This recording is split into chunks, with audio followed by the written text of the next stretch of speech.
Joining us is Caitlin Martin, Education and Outreach Coordinator with the South Yuba River Citizens League Circle, where she works with the River Ambassador Program in partnership with California State Parks to help protect and educate visitors along the South Yuba River watershed. Caitlin grew up in Washington State, exploring the outdoors and learning about wildlife in school, and has since made California home, where she enjoys hiking, camping, kayaking, and time on the water.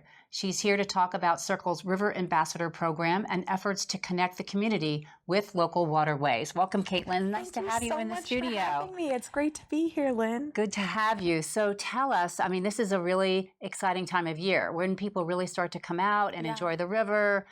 And I know there's a lot of warnings about, getting too familiar with the river as far as the coldness of the water and such, right? But tell us about the Ambassador Program. How long has it been going on, and what's going on this year with the program? Yeah, so it's actually our 15th year operating the program, so that's kind of exciting. Mm-hmm. And this year, our staff is, returners. We've had me and our bilingual river captain for 3 years, and another of our staff, it's his 5th year. And so we're out there this year about half the time as our past years. So we're there on Saturdays from 10 to 2 at Highway 49 and Bridgeport. So yeah, the season's really starting to ramp up. We just started being out there on Memorial Day weekend. Okay. Yeah. Cool. How many ambassadors do you have? This year, I think we have 26 unique volunteers. And so a lot of those people are veterans that have been doing the program for years. And then some of those people are also new. And so do you have like a training program and sort of a script that they use when they're being docents of sorts on the river, correct? Yeah, yes. We train our volunteers before the season starts. And this year I wanted to kind of ramp it up with some interpretive information about the parks. Mm-hmm. So we had an interpreter from State Parks come and share with the volunteers. Anyone that joins later on in the season, we train them on the river. But we kind of have 5 main key messaging points geared towards picking up after your pets, preventing wildfires, no glass and alcohol at the parks, parking responsibly, and then being safe in the river. So we train them on those things, and then also our communication tactics. So we use nonviolent communication and invitational rhetoric just to make people feel comfortable talking to us. Right. And when people go to the river, do they have to set up a time to have a time with an ambassador, or is the ambassador just walking, throughout the area and speaking to people spontaneously? Yeah, that's a good question. So they don't need to set up a time.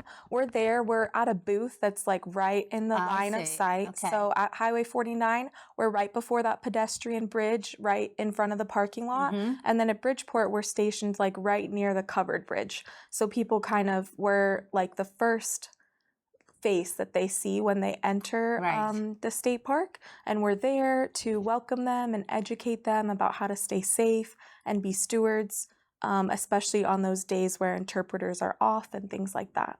So I know that this is in cooperation with the State Parks Foundation. How does that partnership work? Yeah, so we are in partnership with California State Parks, and we work with them closely, the staff in the Sierra Gold sector.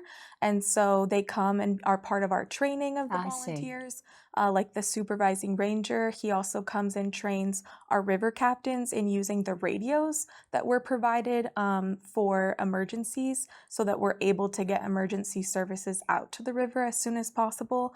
And then we also have had support from the California State Parks Foundation in funding the program in years past. I see. Okay. Yeah. How's the river this year? What's your observation? Yeah, the river this year, flows are really different than my past experience. So this is my 3rd year. Usually at the start of the season, flows are pretty high, like in the thousands of CFS, which is cubic feet per second. Right. That's how we measure the flow. Yeah. And this year, I checked this morning for Highway 49, and it was about at 125. So it's looking really different this year as in years past. Yeah. So you think that's snowpack? Because it seems we had a lot of rain. Yeah, I think it has to do with snowpack, just because up in the headwaters, we didn't have as much snow, and then we didn't have as much snow at the beginning, and then throughout the season as it went on, that snow didn't stick around. Yeah, we need that snow, don't we? Yeah, we need that Yeah, snow. we need that snow. So what do you suggest for people who want to come and explore the river, like me? And Yeah. I'm kind of really reticent about going because of the crowds and the Yeah. parking situation. So Yeah. what's your insider tip about enjoying the river and avoiding all of that? Oh, I'm glad that you're asking. Well, I'd say definitely come early. If possible, come during the week if you're able to, or in evenings when the parks are still open. The What time crowd. is the park open till? I think the park would be open till sundown. Okay. Like that's usually Yes, that the makes sense. We general don't want you rule. out there in the dark. No. Okay. So yeah, come on early in the mornings. Okay. Parking lots during the summer usually are full by the Yes. time we get there. So Right. full by 10 a.m., sometimes even 9.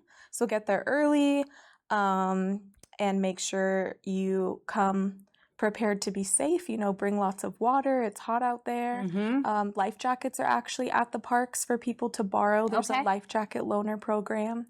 And so, yeah, just be ready to And you can be bring safe. your pet. Sorry to interrupt. Can you bring your pets, your dogs? That's a great question. Pets need to be leashed. They are allowed at 49 and Bridgeport. There is one area at Bridgeport which is called Family Beach. It's the beach closest to the covered bridge, and dogs are not allowed there. Because there's kids. There's a lot of kids. Yeah, there. there's kids, Yeah. and so if you hike down farther, you'll get to Dog Beach. Got it. And Oh, they're there's a welcome. dog beach too. Yeah, Okay. they're welcome to be there. Okay. Well, I'm gonna try this summer to Yeah. actually get out there and do as you advise to stay Yes. away from the crowds and enjoy the river. So Yeah. thank you for all the work that you do. We were so lucky to have the Yuba River in our community. Yeah, thank you for having Thanks, us today, Caitlin. It's Lynn. great talking to you. Great talking to you too.